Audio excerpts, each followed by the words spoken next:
What's up guys, it's Unders, and today we're having a look at Heat Up 3, the Ultimate Edition from Initial Audio. It's the bundle that contains every single add-on for their flagship Rompler, and it looks to be massively expansive and massively useful for your music production. So let's dive into it.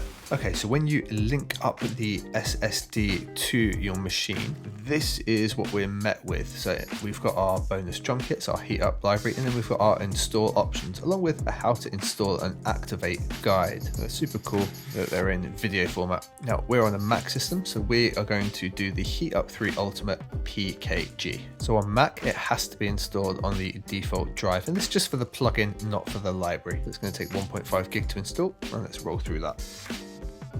That's been installed and we're good to go. Once it's installed, you need to open it up in your DAW, and it's going to tell you what's going on here. So instrument library not found. What we need to do is locate the library.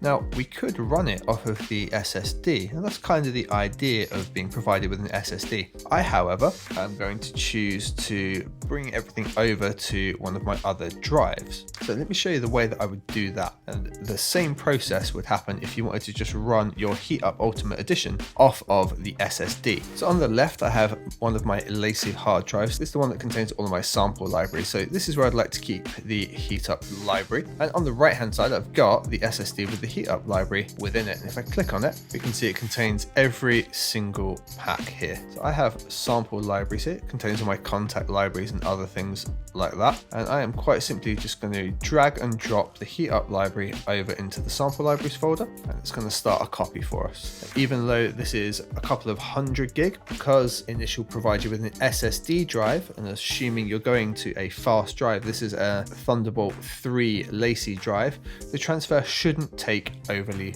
long. So once that's done, we're going to click on locate the folder containing the library. Now if you're going to run it off of the SSD, you'll simply go and find the Heat Up 3 SSD and link it up to the library, or if like me you moved it to a separate drive, you need to go and locate wherever you chose that location to be. So in my sample libraries, Heat Up library right at the top, and open. So after this, it's going to trigger your activation. So it gives you your activation code, and you need to go into your login on the Initial Audio site. Here you want to name the machine. So if it's your laptop, whatever it is, we are using my iMac, and we've got an activation code here. And the activation code that's in there should be the same as what showed up on the GUI of Heat Up 3 in your DAW. And we are going to generate the serial, and that gives you the serial number for this version. We simply pop the serial number in here, we hit activate, and we are good to go. So let's break down the GUI really quick. I'm gonna skip right to the bottom right hand corner as the first thing for me.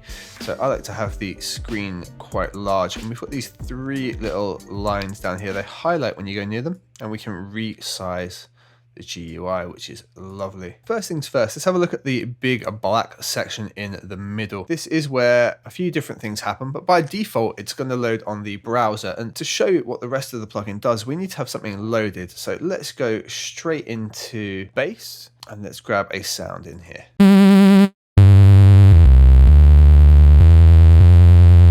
So let's start over on the left-hand side. Well, one of the first things we've got in here is the filter. We've got a nice little slider here to decide how we're going to have it operate, and a nice little LED as well to give us a quick glance option as to what we've got going on. So we've got off, low pass, high pass, band pass, and a notch type filter there. And directly to the right-hand side of it is the cutoff.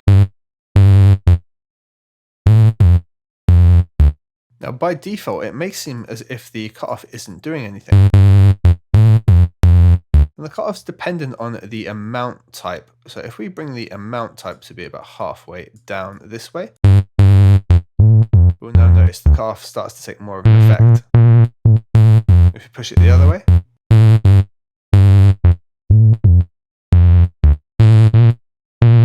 and this amount control applies to the envelope control, so the attack, decay, sustain, etc.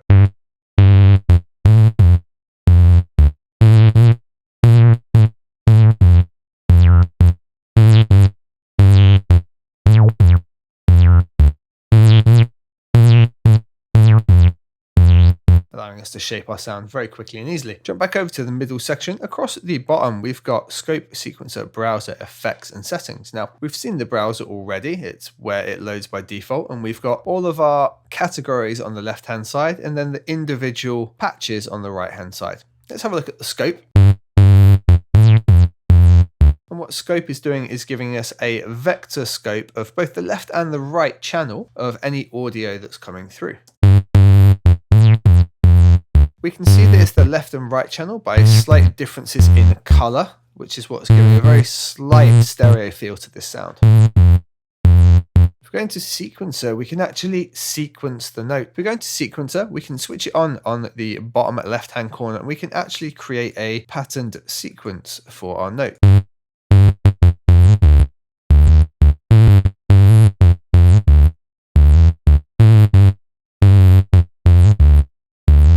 To add a note, we simply click anywhere we want it to appear on the grid. And there's a nice clear note function as well to remove it entirely. There are also presets. If we click in the presets box, we can see there are many different options in here as well. You can use the arrows to quickly scan between them. And we even have a humanize option, which will ever so slightly swing.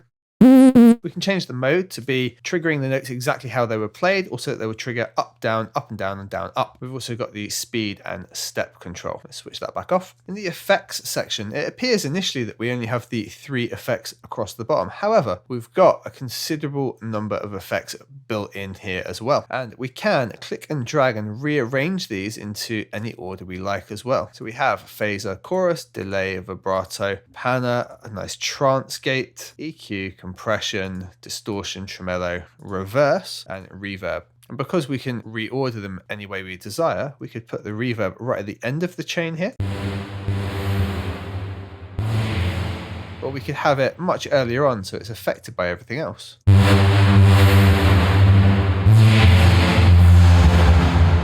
This gives us pretty much endless flexibility on any patch that we start off with.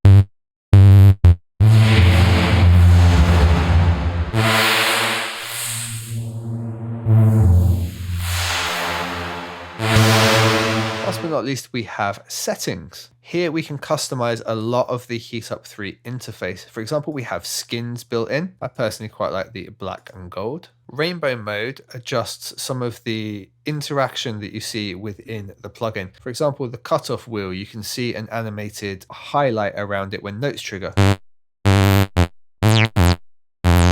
As you see, when rainbow mode is on, these colors alternate.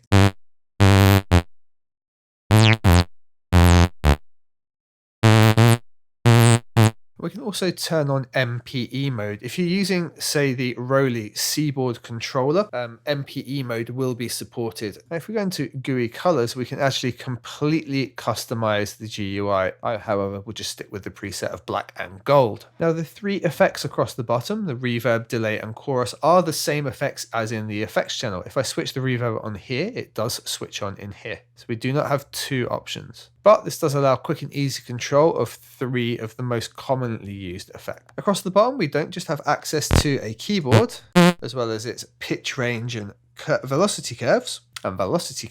We can also switch it over to expression mode, so we can switch the expression and velocity curves of different areas of Heat Up 3, so such as the modulation wheel, the velocity as being played, and they simply have a curve ability. You can just drag and change the curve we like.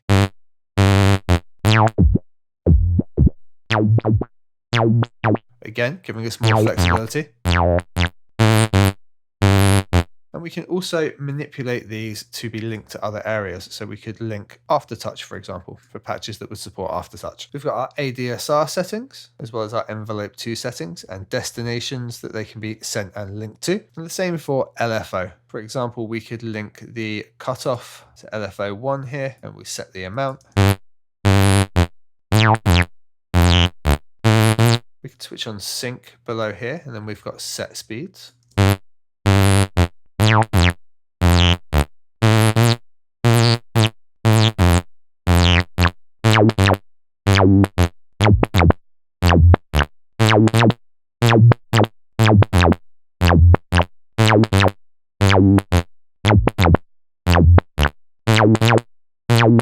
And then we've got a sample options. We have what's called an atmosphere layer. In here, we've got some different atmospheres we can add in. And these are things like noise and tape sound to give us a custom feel. By default, they're always very loud because the gain's at 0. Generally, we're going to take that back quite a way. Just get a bit of noise in there. There's many options to choose from. We've got an ADSR control for them as well. We've also got on-release samples. So we're now getting that little electric spark when the note is being released. These are quite fun for a little bit of extra character.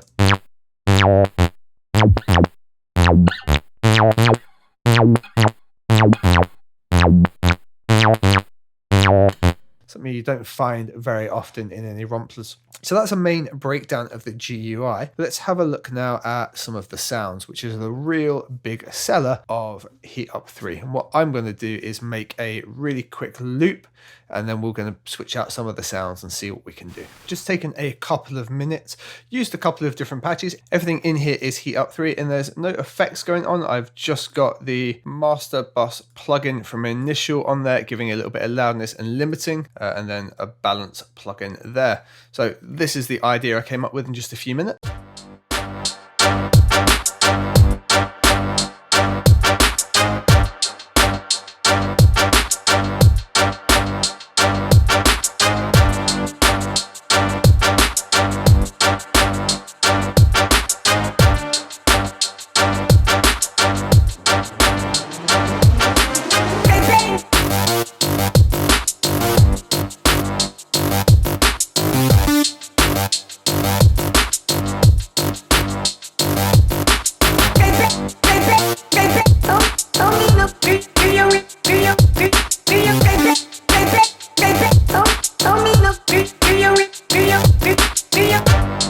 There we go. That's just using Heat Up 2, no external effects, nothing there, and we've got absolutely a decent starter there. I'm personally liking this section a lot more.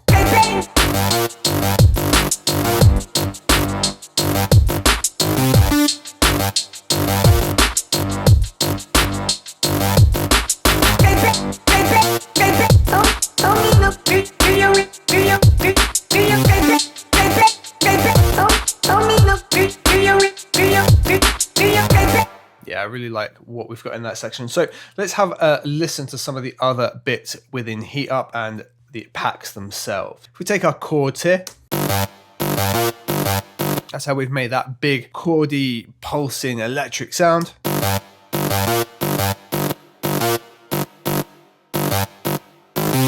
And I've just used the arpeggiator in Logic just to get it to run through the notes. So we can switch that off. You know, let's have a listen to some of the other sounds we can do with the chords. If we go up the top, we've got expansions all and then preset, make and bounce. We can have a look in the different expansions and decide what we want to grab instead. Or we can just go through having it on all, and then we can go preset, for example, and we can grab the different types of like drop leads.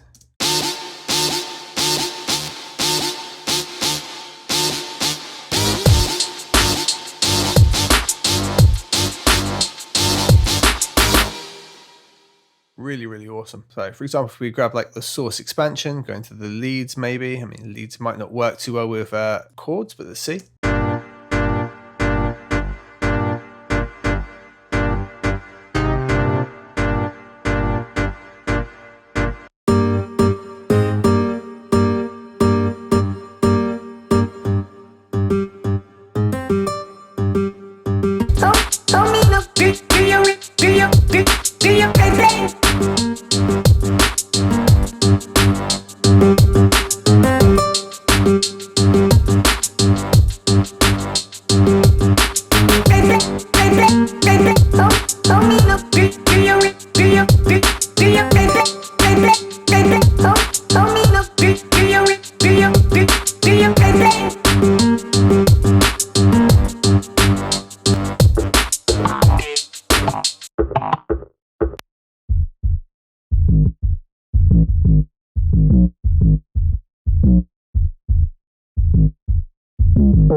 I quite like to have it on all and just filter out with the types I'm after, like choirs, for example. We've got hundreds of options in here.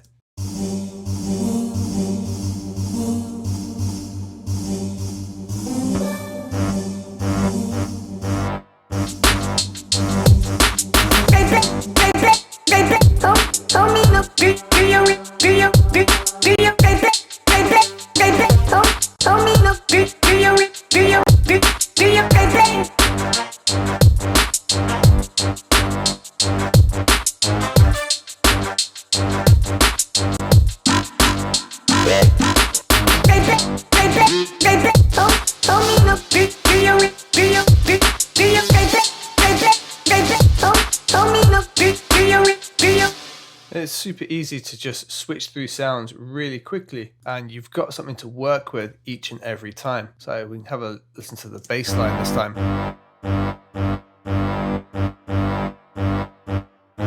And I wasn't even using an actual bass. I went to orchestra and used the full score, but let's see what's in the basses.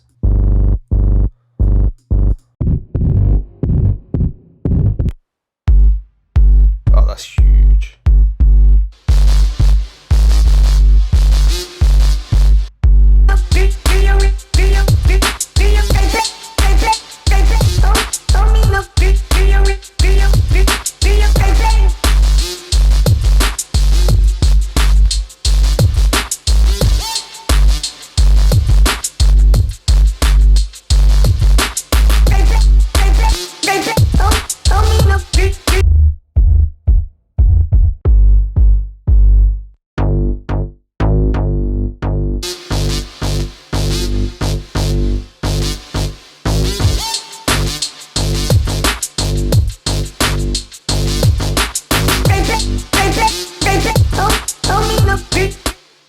And yeah, see how quick it is just to flip sounds around, and you've always got something to work with. It's awesome how many awesome sounds there are in here.